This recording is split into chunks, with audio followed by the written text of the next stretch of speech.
आज हम लोग हमारा 4th स्टेप सीखेंगे। 3 स्टेप हम लोग सीख चुके हैं। तो 4th स्टेप के लिए मैंने जो ये बच्चे का माप लिखी थी 3 to 4 इयर्स का, उसी के माप से मैं आपको डायग्राम सिखाती हूँ। माप चाहे किसी का भी हो, डायग्राम सबका सेम होगा। डायग्राम कभी भी चेंज नहीं होगा। अगर मैं इधर लिखती हूँ फुल लेंथ प्लस 2 इंच, तो चाहे बच्चों का बनाओ चाहे बड़ों का बनाओ, सबके लिए 2+ ही करना है। तो आज हम लोग डायग्राम बनाना सीखेंगे। आज हम लोग जो सिलाई सीख रहे, ये डायरेक्ट टेलर कटिंग सीख रहे, जिसके लिए हमको घड़ी घड़ी डायग्राम कोई चीज़ का बुक में या कहीं दिमाग में रखने की ज़रूरत नहीं है। आज एक ही डायग्राम से हम लोग पूरी सिलाई सीखेंगे। आपको जो भी पैटर्न सीखना है, जो कुछ भी सीखना है, आप एक ही डायग्राम से सब कुछ बना सकते हो। हमको अलग अलग डायग्राम सीखने की ज़रूरत नहीं है।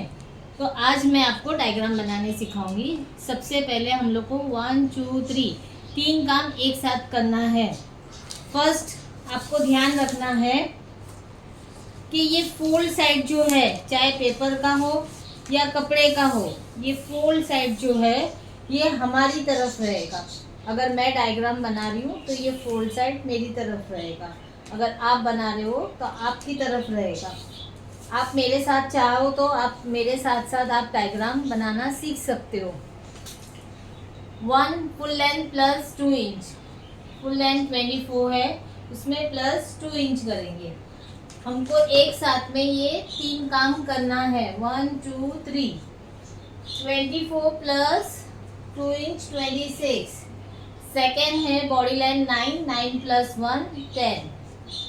थर्ड है शोल्डर 9 का हाफ 4.5 प्लस हाफ इंच 5। यहाँ पर मैंने 5 का निशान लगा दिया। अब हमको ये 3 कब समझ में आ गया। Full length plus 2 inch, body length plus 1 inch, shoulder का हाफ प्लस हाफ इंच, ये 3 चीज़ हम लोग ने समझ ली। अब हमारा डायग्राम बनाना स्टार्ट हो गया। ये 1 2 और 3 काम तुम कर चुके। अभी हमको इससे स्टार्ट करना है। देखो शोल्डर का हाफ प्लस हाफ इंच किए तो 5 हो गया। वही 5 मैं यहाँ से लूँगी, वही 5 मैं यहाँ से भी लूँगी, और वही 5 मैं यहाँ से भी लूँगी। अब मैं इन सबको ज्वाइन कर दूँगी।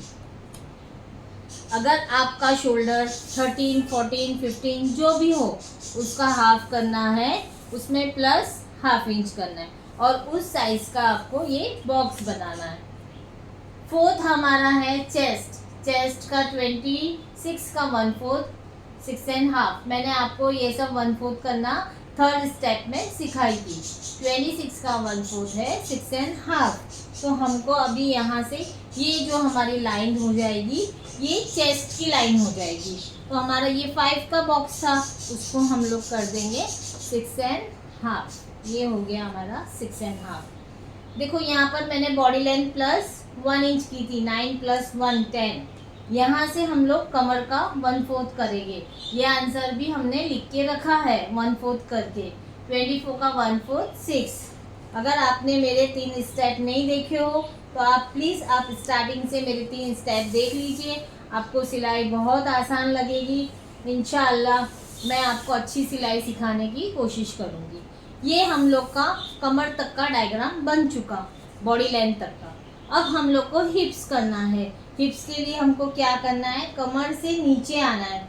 अगर हम छोटे बच्चों का बनाते हैं, छोटे से लेके 13 इयर्स तक का, अगर तुम किसी भी बच्चे का बनाते हो तो समझो 6 मंथ का है बच्चा और 13 इयर्स तक का है, तो आपको यहाँ से यहाँ तक 4 या 5 इंच का गैप रखना है, जहाँ से हमारी कमीज टॉप का साइड से स्लिट खुलती है।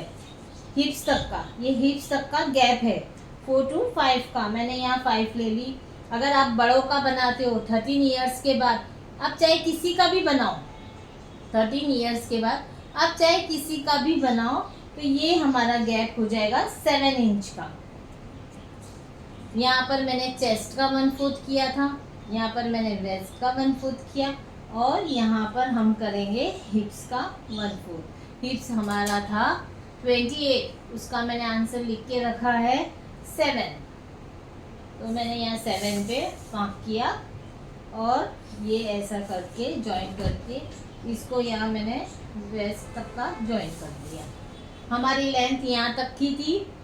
अगर हमको स्ट्रेट कमीज चाहिए तो हिप्स जितना लिए हो वही नीचे ले लो।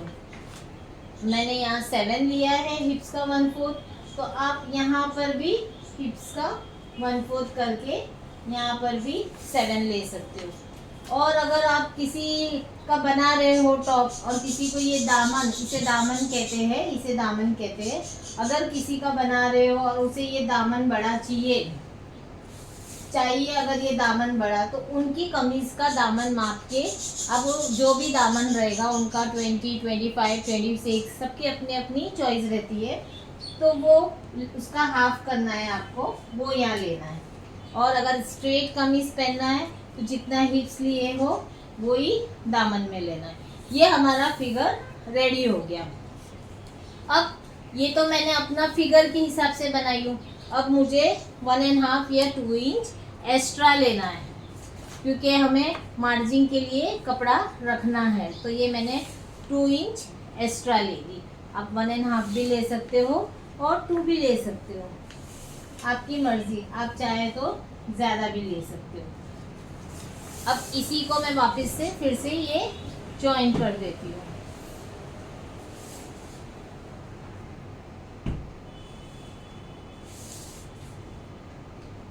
देखो डायग्राम बनाना बहुत इजी है।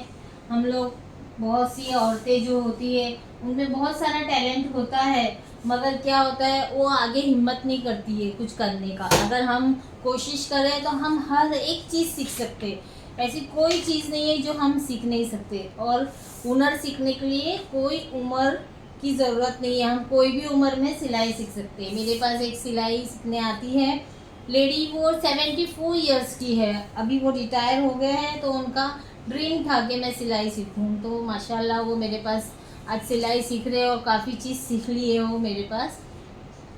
अभी ये सब हमने फिगर रेडी कर लिया। अभी मेन जो होता है, छोटी छोटी चीज़ें जो होती है वो हमारे हाथ में शेप नहीं बैठता है, तो इसीलिए मैंने एकदम इजी तरीका आपको बताना है। 5 का हाफ होता है 2.5। ये जो लाइन होगी उसको माप लेना है आपको और उसका हाफ करना। यहाँ से ½ इंच नीचे आना है, यहाँ से ½ इंच ऊपर आना है। देखो ये एक ही लाइन में मैंने 3 निशान लगा दिए। मेजर टेप को ऐसा रख के ये गिनी हूँ। 5 है, उसका हाफ होगा 2.5। यहाँ से ½ इंच नीचे, यहाँ से ½ इंच ऊपर। ये 3 निशान हो गए। अब बीच वाले के अंदर आना है ½ इंच और ये नीचे वाले के बाहर आना है ½ इंच। देखो बच्चे का हो या बड़ों का हो, सबका सेम है। मैं आपको ये बात घड़ी घड़ी बता रही हूँ कि ये दोनों का सेम ही रहता है। चाहे आप किसी का भी बनाओ, मोटी हो, दुबली हो, बच्चे हो, बड़े हो, सबका सेम ही रहता है। बस हमको ये याद रहना चाहिए। अब देखो मैंने टोटल 5 निशान लगा लिए। 1 2 3 4 5। ये बहुत मेन होता है। ये शेप लेना हमको हमारे हाथ में ही आना चाहिए, हमको कोई स्केल की ज़रूरत नहीं पड़ना चाहिए। देखो एकदम इजी है। अगर आप रंगोली करना जानते हो, जो लोग रंगोली करना जानते हैं वो देखो पहले डॉट कर लेते हैं, फिर उसे मिलाते तो एक डिज़ाइन बन जाती है। उसी तरीके से मैंने ये 5 निशान लगाई हूँ। पहले मिडल करी हूँ, यहाँ से ½ इंच नीचे, यहाँ से ½ इंच ऊपर, यहाँ से ½ इंच अंदर, यहाँ से ½ इंच बाहर। अब पहले हमको 3 निशानों को मिलाना है, 1 2 3। तो यही लाइन से, यहीं से मैं स्टार्ट करूँगी, यहाँ आऊँगी और यहाँ मिलाती है। ये मेरा हो गया बैक शेप। ये हो गया मेरा बैक शेप। फ्रंट शेप के लिए मुझे 1 2 3 4 को मिलाना है। तो यहाँ से यहाँ मैंने ऐसी क्रॉस लाइन कर देनी है और फिर यहाँ से यहाँ पर मैं थोड़ा राउंड में आ जाऊंगी और इसे भी मैं यहाँ मिला दूंगी। देखिए कितने आसान तरीके से हमने ये दोनों शेप सीख लिए माशाल्लाह। अब आपको मैं नेक के बारे में समझाऊंगी। नेक की जो चौड़ाई होती है, अगर हम छोटे बच्चों का बनाते हैं तो उसके लिए हम 2 इंच ही लेंगे, और अगर हम बड़े का बनाते हैं 13 इयर्स के बाद, नॉर्मली सबका 2.5 ही रहता है, 2.5। अगर किसी की चॉइस है कि हमको थोड़ा चौड़ा चाहिए, ब्रॉड चाहिए, तो हम 3.5 ले सकते हैं, मगर नॉर्मल सबका 2.5 ही रहता है 13 ईयर्स के बाद, और बच्चों का बनाएंगे तो 2 रहता है। तो अभी हम इसको इधर से इधर तक मिला देंगे। यहाँ से पीछे का नेक भी ले लेंगे 2 इंच का, फ्रंट नेक ले लेंगे 4 इंच का। अब इसको मैं यही शेप से इधर मिला देती हूँ। ये मेरा बैक शेप हो गया। अगर आपको ये राउंड शेप लेना नहीं आता है तो आपने यहाँ जो 2 इंच लिया है वही 2 इंच आप यहाँ ले लीजिए, और फिर इसको पहले स्क्वायर कर दीजिए। ये मैंने स्क्वायर कर दिया। अब यहाँ से मैं 1/2 इंच यहाँ तक आती हूँ, और फिर मैंने यहाँ से यहाँ ज्वाइन करना है, और फिर यहाँ। तो देखिए इतने अच्छे से हमारा राउंड शेप आ गया। देखिए मैंने कितने अच्छे से आपको डायग्राम सिखाई हूँ। अगर आपको कोई चीज़ नहीं समझ में आती है आप मुझे कमेंट बॉक्स में लिखिए, मुझे कुछ सुधारना है, इसमें मेरी भी कोई गलतियाँ हैं तो आप मुझे बता सकते हो। इंशाल्लाह मैं आपकी बातों पे भी अमल करूँगी और उसे सुधारने की कोशिश करूँगी इंशाल्लाह। देखिए आपको अच्छा लगे तो लाइक कीजिए, शेयर कीजिए, सब्सक्राइब कीजिए, और मुझे कमेंट बॉक्स में लिखिए कि आपको ये मेरा डायग्राम बनाना अच्छा लगा या नहीं। इंशाल्लाह आपको ज़रूर अच्छा लगेगा। मेरी ऑनलाइन क्लास भी है, घर पे भी मैं अपनी क्लास चलाती हूँ। इंशाल्लाह अगर आप किसी को भी सीखना है तो आप मुझसे कांटेक्ट कर सकते हैं। जज़ाकल्लाह खैर।